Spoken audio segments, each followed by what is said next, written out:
Сайн байцгаана уу эрхэм мөндөд үзэгчдээ хууль зүйн үндэсний хүрээлэнгээс бэлтгэн өргөдөг подкастын энэ удаагийн дугаараар бид цахим орчинд хүүхдийн хамгаалах журмын талаар ярилцахаар студид харилцаа холбооны зохицуулах хорооны зохицуултын газрын зохицуултын хэрэгжилтийн хэлцээний дарга Хуран Чимэг, цагдаагийн ерхий газрын урьдчилан сэргийлэх албаны хүүхдийн эсрэг гэмт хэрэг зөрчлөөс урьдчилан сэргийлэх хэлцээний дарга цагдаагийн дэд хурандаа Будзаа нарыг хөрөлсөн ирсэн байна. Та хоёртоо энэ өдрийн мэндийг хүргье. Өдрийн мэнд. За өдрийн мэнд танд болон сонсогчдоо энэ өдрийн мэнд хүргэе. Сүүлийн 5 жил цахим орчинд 40,900 гаруй гэмт хэрэг үйлдэгдсэн байна. Үүний улмаас 459 хүүхэд хохирчээ гэсэн дүү мэдээлэл гарсан байна. Мөн үе тэнгийн дээрлэгттэй холбоотой 350 дуудлага бүртгэгдснээс 29 цахим орчинд үйлдэгдсэн гэсэн байна. Цахим дарамт 2022 онд 83 байсан бол 2023 онд 448 болж өссөн байна. Энэ төрлийн гэмт хэрэг ер нь цаашид өсөх хандлагатай байгаа. Тиймээс энэ журмаар юуг зохицуулахаар чиглэгдсэн бэ? За цахим орчинд хүүхдийг хориотой болоод хүүхдэд хортой агуулгаас хамгаалах урьдчилан сэргийлэх журам гэж батлагдсан. Энэ маань 2025 оны 3 дугаар сард хууль зүйн дотоод хэргийн сайд, захим хөгжлийн нууц харилцаа холбооны сайд, гэр бүл нийгэм хамгааллын сайд нарын хамтарсан тушаалаар батлагдсан байна. Тэгэхээр өмнө нь энэ хууль маань энэ журам маань хүүхд хамгааллын хуулийн 2024 оны шинжилсэн найруулгаар одоо 3 сайд хамтран батлахаар хуульчлагдсан. Үүнийхээ дагуу одоо энэ оны 3 сард батлагдаад мөрдөж эхэлээд явж байна гэсэн. Цахим орчин ер нь хордцоо өсөж байгаа. Хүүхдийн интернет хэрэглээний өсөлт 2012 онд 654 мянга байсан. Интернет хэрэглэгчид 2018 онд 3.1 сая болж өссөн байна. Энэ нь хүүхдэд ямар эрсдэл авчирж байна? За Монгол Улсын хүүхд хамгааллын тухай хуулиар хүүхдийн гэр бүлийн орчинд, боловсролын орчинд, эрүүл мэндийн орчинд, цахим орчинд, олон нийтийн арга хэмжээнд хүүхдийн эрх аюулгүй байдлыг хангах энэ боломж төслийг эрх зүйн одоо их усрыг ингээд тавьж өгсөн. За 2024 оны хүүхд хамгааллын шинжилсэн найруулгаар батлагдсан энэ хууль маань 2024 оны 9 сарын 1-ний өдрөөс мөрдөгж эхэлж байна л да. Тэгэхээр цахим орчинд хүүхдийн эрх аюулгүй байдлыг хангах одоо энэ үйл ажиллагааг энэ хүү журмаар ингээд таривчлан зохицуулж өгсөн.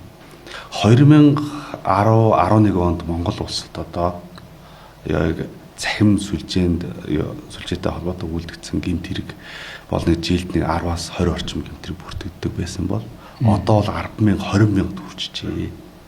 Үүний улмаас одоо хүүхдийн эрх аюулгүй байдал одоо зөрчигдөв. Хүүхдийг цахим дээрлэхэлд дүрдэг. Хүүхдийн эсрэг садар самуу хүчирхийлэл тэ.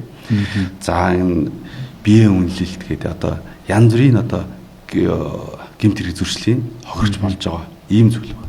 За мэдээж одоо шинэ нэг энэ цахим сүлжээ минь бидний амьдралд өдөр тутмын хэрэглээ болцсон. Эцэг эхчүүд хүүхдтэйгээ харилцах, холбогдох, ярилцах тий. Сургуулиуд дээр энэ цахимаар хүртэл одоо гэрийн даалгавар өгдөг бас нэг хэлбэр тогтлоо шүү дээ тий. Эцгийн зөвлөл тий, групп гэдэг. Тэгэхээр энэ хүүхд маань эрүүгийн эрх хэмжээ тухай хуулийн онцгой субъект. Хүүхд өөрийгөө хамгаалах боломжгүй.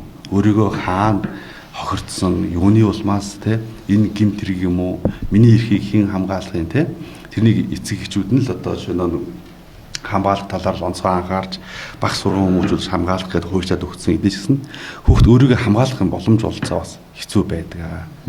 За тэгээд одоо шинэ энэ нийтийн цахим сүлжээний аюулгүй байдал гэдэг зүйл маань маш чухал одоо яригдчих байгаа.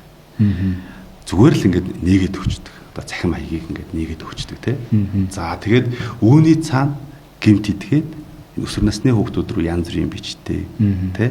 Янз бүрийн байдлаар одоо холбогддог, холбоо тогтоодог тий. Ийм зүйлүүд байгаа. Энэ нь хүүхдэд ямар эрсдэл авчирж байна?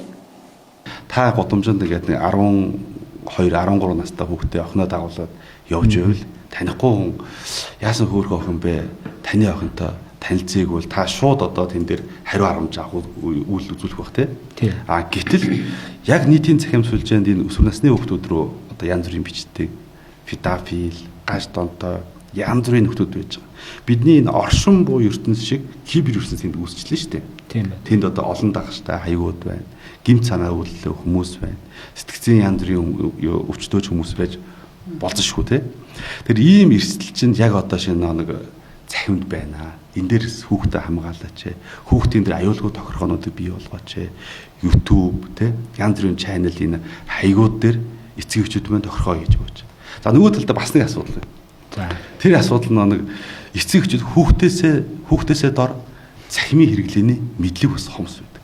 Хүүхдээ яаж хамгаалах талаар ерөөсөө ойлголт бас муу байдаг. За янз бүрийн нэг нэмэх 18 контент гар утсаараа үздэг те насан турш хүмүүс. За үзлээ. За хэсэг хугацааны дараа хүүхэд нь ингээд нэг ээж аваа утсаар юм үзээдгээ тоглоодохыг гэдэг ч юм уу те. За хүүхдэд төр сатаалхмууд бол өгчдөг.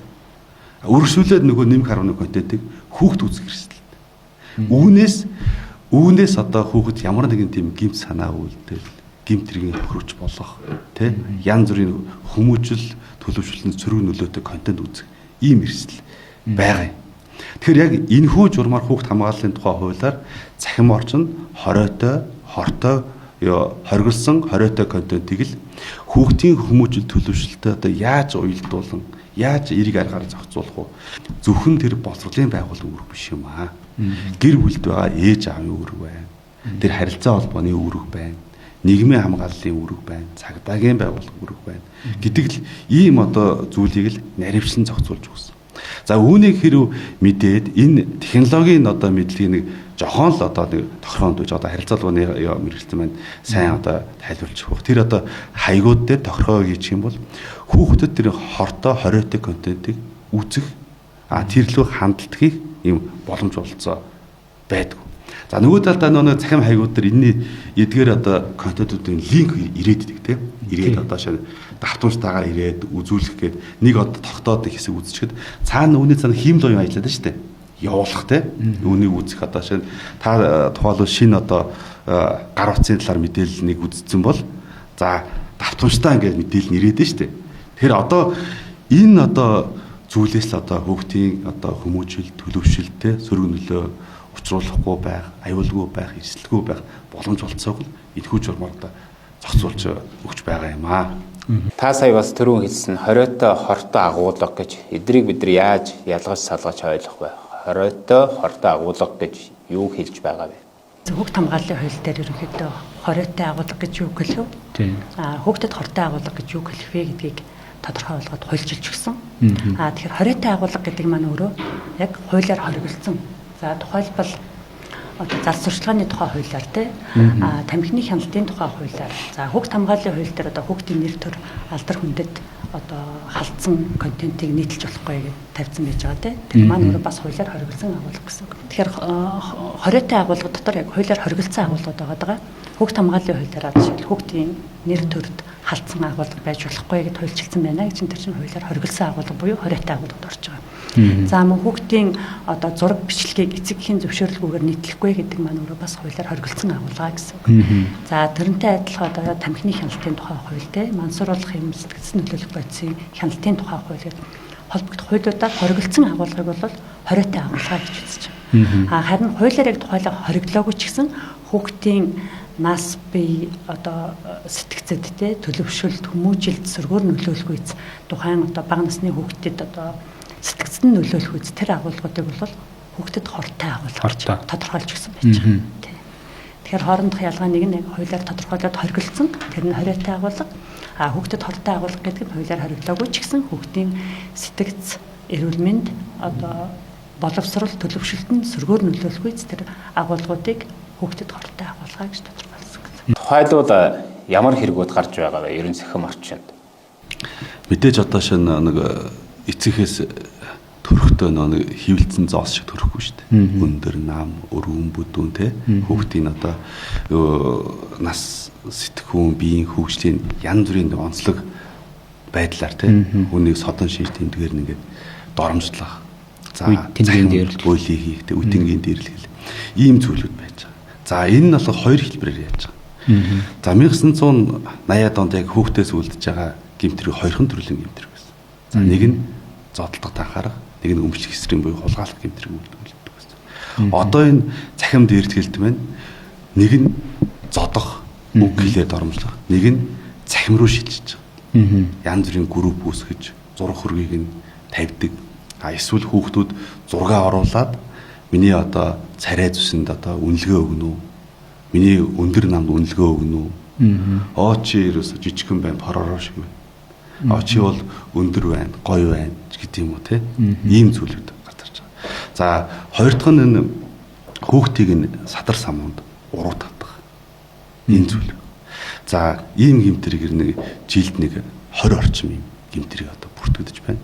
Фэйсбүүкээр танилцаад уулзаад улмаар одоо хүчрхийлд өртдөг. Ийм зүйл байна. Тэгэхээр нөгөө уруу татах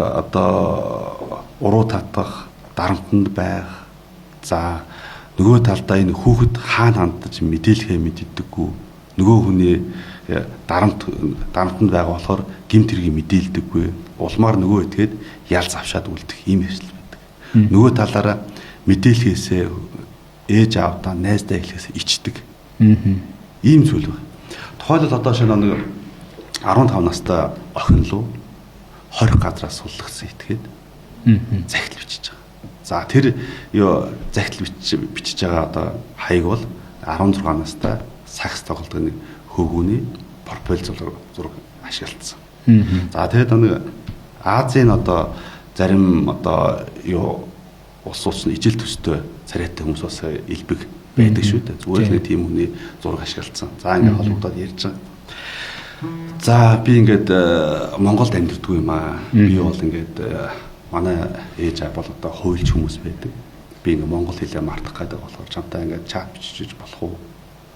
За мэдээж одоо нааштай хариу одоо ирсний дараагийн мессежүүд ингээд өдөр болгон хөрж ирж байгаа. За хэсэг хугацаанд дараа би ингээд найз охингүй юм аа чамтай ингээд өрхөж болох уу гэдэг ийм зүйл байна.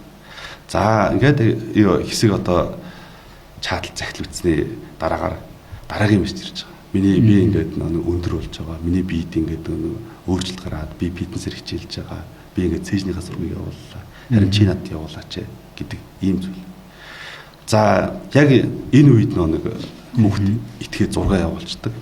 За 2-3 хоногийн дараа би ингээд хаягаа алдчихлаа гэдэг зүйл.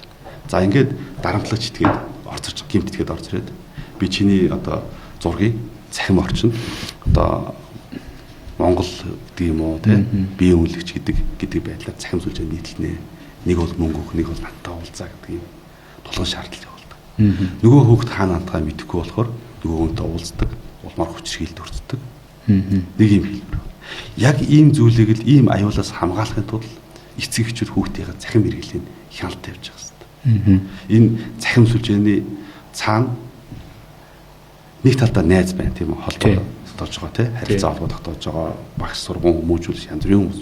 Нөгөө талдаа гэмт итгээд таны хүүхдийг ямар нэгэн байдлаар уур татаж болцсохгүй. За ингээд цагдаагийн байгууллага мөрдөн шалгах ажиллагаа явуулахад тэр хүмүүс гадаад амьдардаг, Монгол улсад амьдардаг, 30 нас хүрсэн, 20 газраас суллагдсан ийм этгээд байсан. Өсвөр насны хүүхдүүд рүү захидал бичдэг ийм зүйлүүд. За ингээд 20 гаруй охинтой холбогдох, хүүхдтэй холбогдох энэ хэргийг одоо илрүүлээд мөрдөн шалгах ажиллагаа явуулахад зарим одоо хүүхдүүдийн нэр хаяг нь олдоогүй. Ер нь бол хохирч болсон, мөнгө өгсөн ийм тохиолдлууд байдаг. Нөгөө хүүхэд нь хуурамч аккаунт үүсгээд захидал харилцаас үүсгдэг байсан. За тэгээд айсан эцсэндээ болоо нөгөө аккаунтыг хаасан. За тэгээд нөгөө хүүхэд олдоогүй тэр чигтээ хохирч болоод үлдсэн байх жишээтэй. Ийм зүйлүүд байдаг.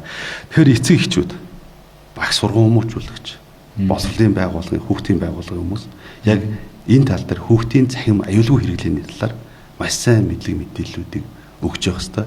Хүүхд өөрийгөө эрсдлээс хамгаалахын боломж олцоо бас нээж өгч явах хэрэгтэй. Ийм зүйл. Нөгөө талдаа энэ цахимд янз бүрийн сонжоо явдаг. Та өндөр өсөө бол яах вэ? Та өсгөө халзан бай бол яах вэ? Та хурдан гүйдэг бол яах вэ? Та секундэд хэдэн метр хурдан гүйх боломжтой вэ ч гэдэг юм уу те. За ингээд нэг өөрийнхөө зураг одоо тэр линкэндээ дарахад нуус дугаараа алдах, утсан дээр байх мэдээлэл алдах ийм эрсдлүүд байдаг. Үүнийг одоо хүүхдүүд энэ нэг лайк, шеэр авахын тулд одоо хувийн аккаунтаа хаягаа алдах ийм эрсдлүүд байдаг. Улмаар тэр аккаунтыг ашиглаад дараагийн хүнийг заллин билээ. Хохирч болгох, дарамтлах ийм эрсдлүүд байна. Тэгэхээр цахим аюулгүй байдал байдаг бол яг энэ оршин буу ертөнц шиг бие биендээ хөрч байгаа хөрхүүн тэр ойлголт яг адилхан аюулгүй байдал гэдэг чухал шүү. Энэ одоо ёо замын хөтөлбөрөнд оролцож байгаад гарцаар гарахгүй бол те зам тэрийн осолд өртөх өндөр магадлал байна шүү дээ. Тийм ба. Тэрэн шиг та энэ захим аюулгүй байдгийг үзүүл анхахгүй бол хохирч болох өндөр магадлал тэнд байна л гэдэг.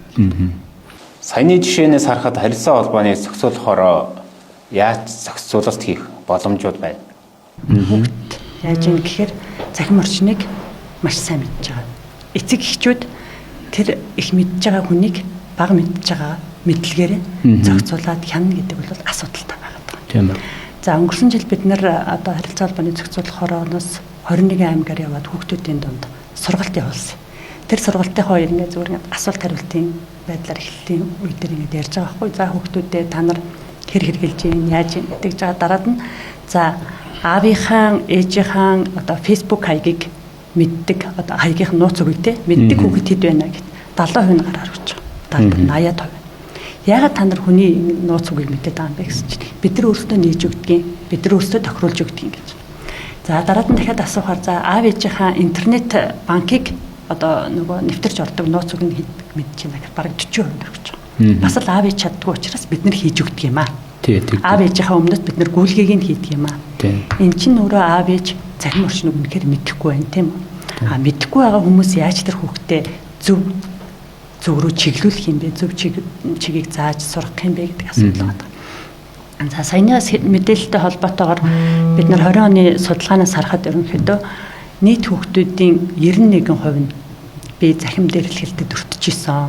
Ямар нэгэн байдлаар одоо нэг захимаар дээрлэж ийсэн гэж судалгаанд амрагцсан хүүхдүүдийн 91% гэж байна. Эцэг эхчүүдийн 80% манай хүүхэд тийм орчинд өртөөгүй гэдэг хэлж байна. Тэгэхээр энэ чинь өөрөө ингээд эцэг эхчүүд үнэхээр хүүхэд маань ямар эрсдэлт байгаа, юуг туулж өнгөрч байгаа, захим орчинд яаж дээрлэхүүлж байгаа, яаж элдэн мухаагаараа хилүүлээд тэрийг сэтгэлдээ эмзэглэж хүлээж авч байгааг эцэг эхчүүд маань мэдэхгүй байна.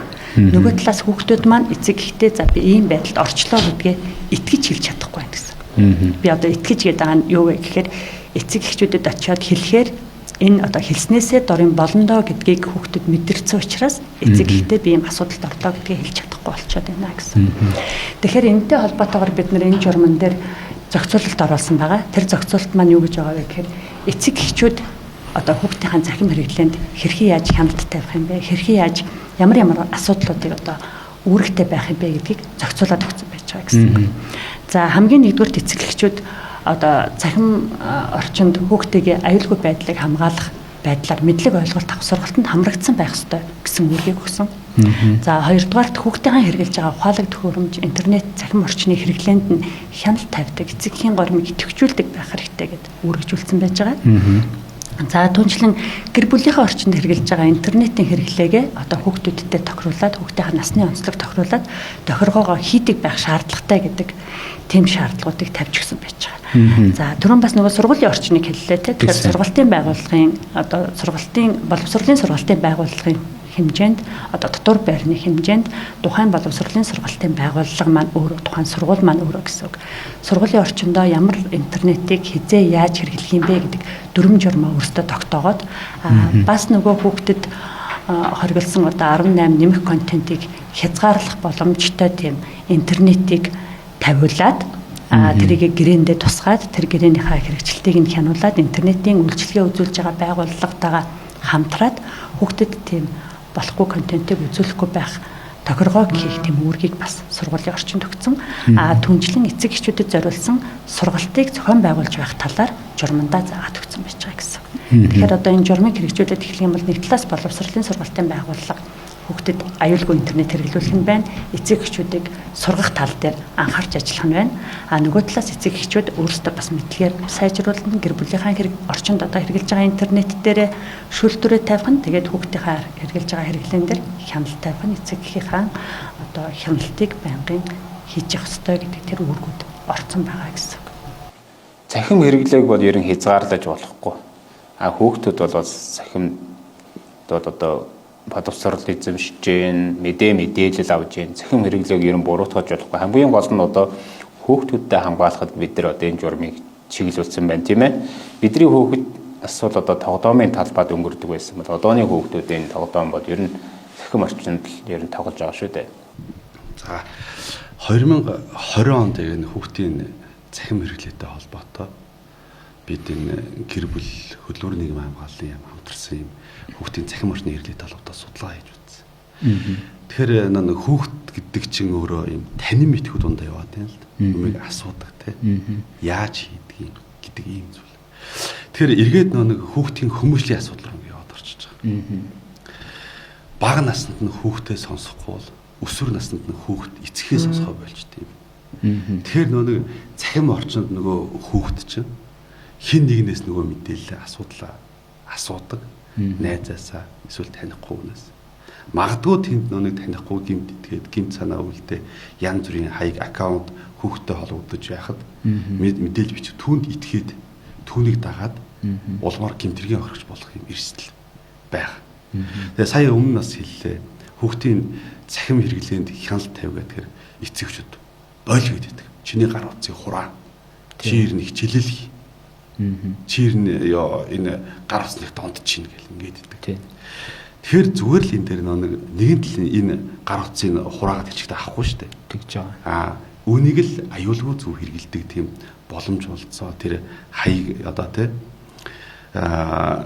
хаяг болон за тэр нэг эрийг одоо мэдээлэл түгээдэг чанал суугаад үзэх боломжийг л нэгэд өгч юм боломжтой байж байгаа. Түүнээс бүх зүйлийг болохгүй бүх зүйл одоо аюултай гэдэг ийм ойлголт бол биш. Зүгээр аюулгүй байдлаа хангацдаг. Нөгөө талаа танихгүй нэг этгээдтэй хувийн нууц мэдээлэлээ хуваалцахгүй байх, бичихгүй байх. Тийм л одоо мэдээлэл нөлөөллийн ажлыг л бид бас хийж байна. Эцэг эхчүүд гэртээ хийгээч л гэдэг ийм зүйл. Инх юм бол хүүхэд цахим орчинд хохирч болохгүй. Цахим орчинд ямар нэгэн тийм гэмт хаалгад өртөж хохирохгүй байх юм боломж олцоо байна л гэж үзэж байгаа. Нөгөө талдаа үеийнгийн хүүхдийн бие биендээ нөлөөлөх нөлөө даган дуурах байдал их байна. Ээж аваа бойл гэдэгэд нэг сонсдог хүмүүрдлөө хүүхэд нь яг тийм одоо зүйл хийж явах юм бол одоо түүнийг давтдаг ч юм тухайн хорт зуршид хэрэгэлдэг ч юм уу те ийм нөлөө их байна. Тэгэхээр нөгөө хүүхдээ нэг сайн хүн бол гээл тулгын шаардаад байдаг. Эцэгчүүд чи сайн хүн болно шүү. Чи онцгой шүү гэдэг те. Тэр хүснээр болохгүй. Харин хэрхэн тийм эерэг нөлөө эцэгч үзүүлж байгаа. Хэрхэн эерэг аргаар хүүхдээ хүмүүжүүлж байгаа. Энэ зөв байдлаар л хүүхэд зөв дадал сууж, зөв хүн болох. Босод ямар нэгэн байдлаар уруудах. Өөрийн үзэл бодолтой өөрийгөө эрсдэл орчноос хамгаалдаг юм одоо хүүхэд болж төлөвшөх юм боломжтой байна. За нөгөө талдаа ингээд за яг энэ хуулийг батлаад энэ журмыг батлаад тэр төлөвлөгөө батлаад ингээд хүүхдийг бүх зүйлээс хамгаалснаг бол бас хэцүү. Энэ нийгмийн цахим сүлжээнд хүүхэд 24 цаг бараг онлайн байна. Боловсролын орчинд хүүхэд нэг 6 цаг орчмол байна. Нөгөө талдаа яг гэр бүл дотроо хүүхэд 17-8 цагийг өнгөрөөж байгаа байхгүй юу? Тэр гэр бүлдэх хүүхэд хамгаалал гэдэг бол хамгийн чухал. Эцэг эхчүүдийн үүрэг оролцоо. За хүүхэд нь ойлгох ч гэдэг юм уу, гэрийн даалгавар хийх ч юм. За энийг аваад түрнийг одоо яаж утсаа өгчдөг тий. Тэгэхээр л энэ одоо мэдлэг мэдээлэл хүүхэд чинь нөгөө эрсдэлт орчинд эрсдэлт учрах, хохирох ийм л зүйл байна гэдэг дээр л анхаарах хэрэгтэй байна. Цахим орчинд үйлдэгдэж байгаа гэмт хэрэгээс хүүхдүүдэд хамгаалахад одоо эцэг эхчүүдийн оролцоо, сургууль, мөн одоо төрийн оролцоо, холбогдох байгууллагуудын бүх байгууллагуудын хамтын ажиллагааны үр дүнд бол бид нэр одоо хүүхдүүдийг цахим орчноос одоо гэмт хэрэгээс хамгаалах бүрэн боломжтой. Ерөн цаашид ямар байгууллагууд хамтран ажиллаж байгаа вэ? Хэллээ те. Ерөнхийдөө журам маань урьдчилан сэргийлэх, хамгаалах гол хэсгүүд байгаа. За урьдчилан сэргийлэх хэсэг маань бол за цахим орчинд, өргөний нэвтрүүлгийн орчинд хүүхдэд хортой болоод хориотой агуулгыг яаж түгээхгүй байх вэ? Хүмүүст яаж мэдлэг ойлголт өгөх вэ? Хэрхэн яаж одоо технологийн арга хэмжээнүүдийг урьдчилж авах вэ гэдэг процессуудыг наривчлаад заагаад өгсөн. За хамгаалах үйл ажиллагаа гэдэг маань өөрөө юу хэлж ийн вэ гэхээр за нөгөө хүмүүс маань мэдэхгүй санаатай санамсаргүй мэдээ санаатай байхгүй санамсаргүй голдуу хүүхдэд хортой эсвэл хориотой агуулга түгээчлээ гэж үзэхэд тэр түгээсэн хориотой агуулгаас хүүхдэд хэрхэн хамгаалах вэ? Тэр агуулгыг хэрхэн яаж хязгаарлах вэ? Тэ хүүхдэд хэрхэн харуулахгүй болгох вэ гэдэг асуудал дээр бол хамгаалах агуулгыг хийж байгаа. Тэгэхээр саяны хэлсэнчлэн одоо хүмүүс хүүхдэд хортой агуулга байна гэж цагдаагийн байгууллагад эсвэл хүүхдийн эрхийн улсын байцаагчид гомдол гаргаад нөгөө одоо эрх бүхий этгээдүүд буюу одоо цагдаа байцаагч нар маань за энэ үнэхээр одоо хүүхдэд хортой агуулга түгээсэн байна тий. Эсвэл энэ ингээд хориотой агуулгыг олон нийтэд одоо түгээсэн байна гэдэг юм бол шийдвэр дүгнэлтээ гаргана гэсэн үг.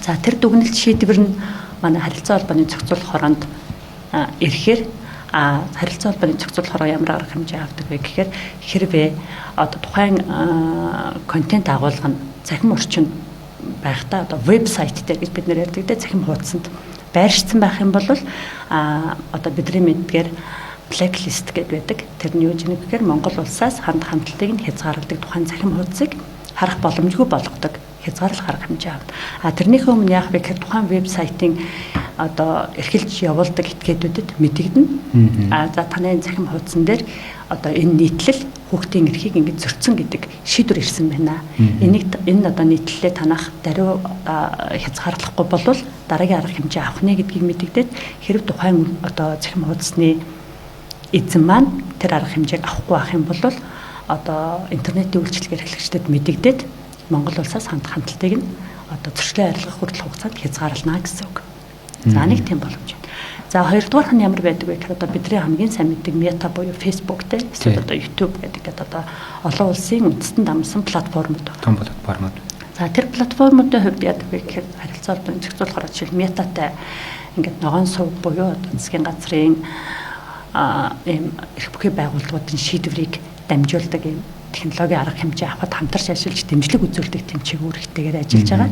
Тэгэхээр тэднэрт бид нар мэдэгдээд за яг манай энэ юун дээр байгаа энэ аккаунтын ийм тавьсан одоо энэ контент нь манай энэ хуулийн ийм заалтыг зөрчсөн гэдэг ингээд эрх бүхий байгууллагын шийдвэр ирсэн учраас энийг хязгаарлана уу гэдэг ингээд яралтай гормоор мэдэгдээд нөгөө платформуд маань үүн дээр арга хэмжээ аваад явах боломжтой байгаа гэсэн үг. Тэгэхээр яг бид нарт нөгөө үндэстэн дамсан платформ болгон янз янзын одоо байгууллага янз янзын эзэмшилтэй байгаа. Тэрэн дээр бид нар одоо аль болох харилцаа холбоо тогтоох, хамтын ажиллагааг бий болгох, энийг өргөжүүлэх ёстой байгаад байгаа. Энэ асуудлыг бол мөн энэ журмын одоо нэг хэсэгт нь хамгаалах хэсэгт нь одоо түрүүн хэлсэнтэй цагдаагийн байгууллага, гэр бүлийн асуудал хариуцсан агентлаг, харилцаа холбооны зохицуулах хороо буюу одоо энэ үүрэг хүлээсэн 3 байгууллага маань тэр үндэстэн дамсан платформуудтай хамтын ажиллагааг өргөжүүлэх, бий болгох талаар одоо санаачлаг гаргаж ажиллахаар тэгээд өргөжүүлсэн залтууд байж байгаа. Одоогоор бол хамтарч ажилласан ингээд Meta байна, Google байна. Туршлага байна уу? Тий. Одоогийн байдлаар хамтарч ажилласан байгууллага одоо платформуд гэмэл Meta-тай бид нар баш нэгт хамтарч ажиллаж байгаа. Google-тэй бас Alphabet гэдэг компанитай бас хамтраад ажиллаад явж байна. YouTube гизиг бас Монголд оруулах талаар одоо цахим хөгжлийн аваад харилцаа холбооны яамнаас ч тэр харилцаа холбооны зохицуулах хорооноос ч тэр ингээд санаачлагууд гаргаад хамтраад уулзаад явж байна.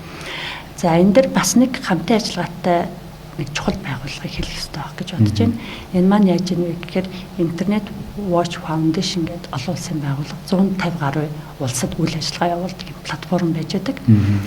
Энэ нь болохоор одоо цахим хуудсанд ч бай, өөр бусад платформудад ч бай, яг нөгөө хүүхдийн бэлгийн үйлчлэг хүчирхийлэл бүхий материал гэж бид нар ярьдаг те хүүхдийн одоо нүцгэн эмзэг тийм байдалтай зураг бичлэгийг хэрэг цахим орчинд тавьсан байх юм бол одоо тэр заавал цагдаагийн байгууллагын эсвэл улсын байцаагчийн шийдвэрийг хүлээхгүйгээр таач тэр бийж тэрийг захим орчинд харсан бол тэр ерөө репортинг хийх буюу мэдээлэх тийм боломжтой. Тэгэхээр тэр мэдээлэх систем нь манай харилцаа холбооны зохицуулах хорооноос эрхлэн явуулдаг e-гизцэг имэн гэдэг вебсайт тэр байж байгаа. Тэр вебсайт руу ороод одоо IWF гэдэг репортинг систем гэдэг байгаа. Тэрэн рүү ороод монгол хэлээрч тэр, англи хэлээрч тэр даашаа манай нөгөө үндэсний цөөнх болсон казак хэлээрч тэр мэдээлэх боломжийг нь олгоод одоо нэвтрүүлсэн байж байгаа. Энийг бид нөбийн хүүхдийн сантай хамтарч нэвтрүүлээд одоо 6 дахь жилдээ болоод явж байна. Тэгэхээр энэ дээр одоо хүүхдийн тийм нүцгэн зураг бичлэг тавигдсан байх юм бол шууд мэдээлээд түүнийг цахим орчноос устгах боломжтой гэсэн үг. За энэ судалгааг нөбийн хүүхдийн сантай хамтраад харилцаа холбооны зохицуулах хорооноос хийсэн судалгаа байж байгаа. Тэгэхээр энэ судалгаан дээр нийслэлээс гадна одоо юунуудын бүс-бүсийн аймагуудын төлөөлөл орсон хүүхдүүд болоод эцэг эхчүүд багш сургууль хүмүүжүүлэгчдээс судалгаа авсан байна. Тэгэхээр энэ судалгааны тооноос харахад бол нийт судалгаанд хамрагдсан хүүхдүүдийн 89% цахим орчин дээрлэхэлтэд өртөжсэн гэсэн тийм тоо баримтуудыг өгсөн байдаг. А гэтэл эцэг эхчүүдийн 91% дөрөв би хэлсэнтэй манай хүүхэд тийм цахим орчин дээрлэхэлтэд өртөж байгаагүй гэсэн тийм судалгаа өгсөн байгаа. Яг энэ судалгаагаар авсан эцэг эхчүүд нөгөө хүүхдүүдийнхээ эцэг эхчүүдээс асуугаад. Тэгэхээр эцэг эхчүүд маань хүүхэд маань хичнээн удаа цахим дарамтанд өртөж, дээрлэхэлтэнд өртөж гэдгийг мэдэхгүй өнгөрөөд байна гэсэн үг. А түнчлэн бид нэр энэ хүүхд хамгааллын хуулийн шинжилсэн найруулгаар цахим орчинд хүүхдийг дээрлэхийг, дарамтлах, уригдахыг хориглосон тэм зохицуултыг оруулж гисэн. За дээрлэхийг бид нар бүгдээ ойлгож байна те. Одоо энэ бол хүүхдийг одоо эмзэг байдлаар нэмүү мөн мухагаар хэлж जैन те гэж байна. За дарамтлах бол одоо хүүхдийн тэр зураг бичлэгийг ашиглаа. За хэрэг ингэхгүй бол тэгэн шүү. Одоо хэрэг ингэхгүй бол би энэ зургийг нийтлэн шүүж гэдэг юм уу те. Тийм үйлдэлүүд явж байна гэсэн үг.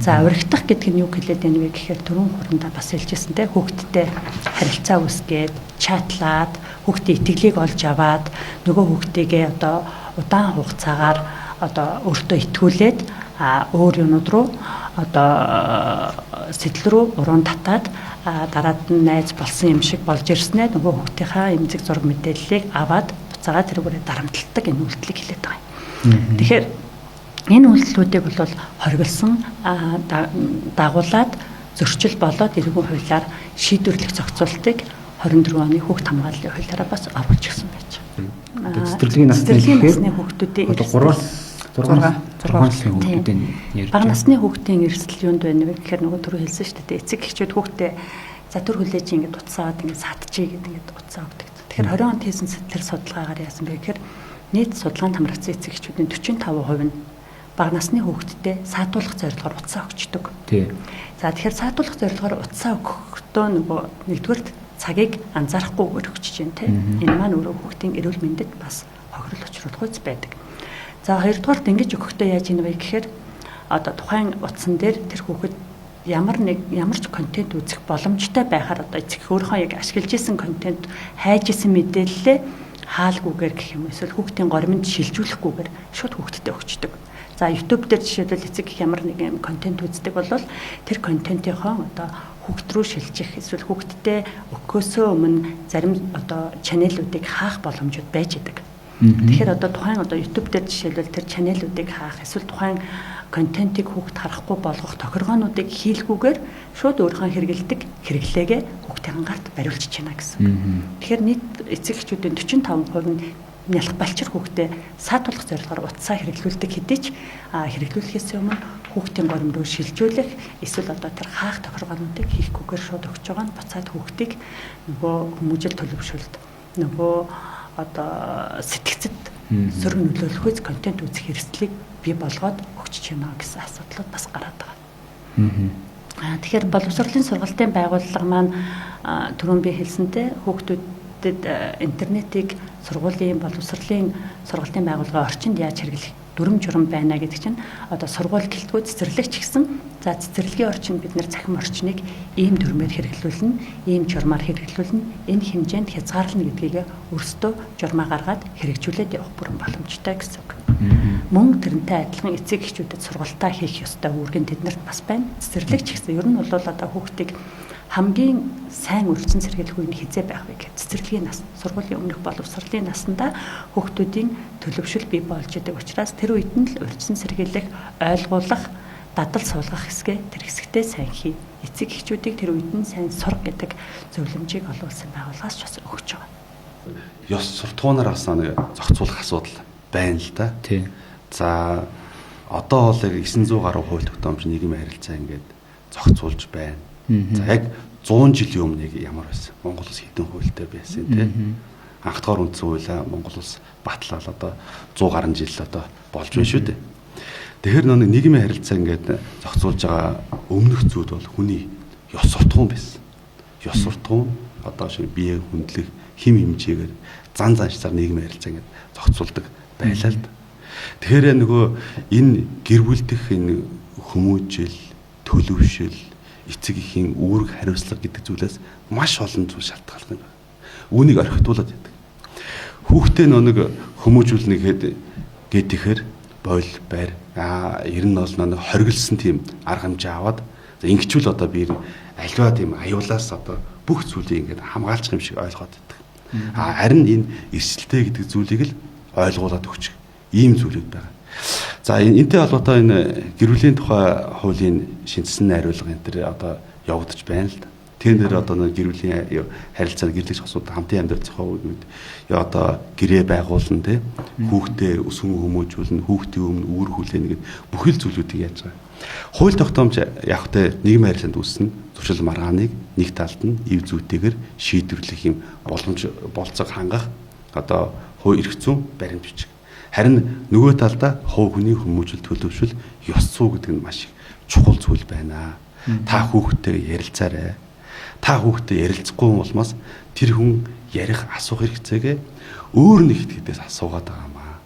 Энэ нь ямар нэгэн байдлаар таны хүүхдийг гим оруулах, гим тэтгээд гарт аваачих ийм эрсдэл байгаа шүү. Үүн дээр эцэг эхчүүд, багш сургуулиуч сайн анхаараарай гэдэг зүйлийг хэлмээр байна. За танд баярлалаа. Бидрийг урилгын хүлээн авч өнөөдрийн подкастт хүрэлцэн ирсэн явдал танд баярлалаа. Таны цаашдын ажил үйлмэрт нас амжилт хүсье. За баярлалаа. Цахим орчин бол бидний ирээдүй. Гэхдээ хүүхдүүдийн маань аюулгүй байдал хамгийн чухал. Энэ журам бол эхний алхам. Бид бүгдээр хамтдаа хичээж үр дүн гарнаа. Өнөөдөр бидний урилгыг хүлээн авч дэлгэрэнгүй мэдээлэл өгсөн эрхэм зочдод баярлалаа. Дараагийн дугаар уулзтлаа. Тэр баяртай үзэгчдээ.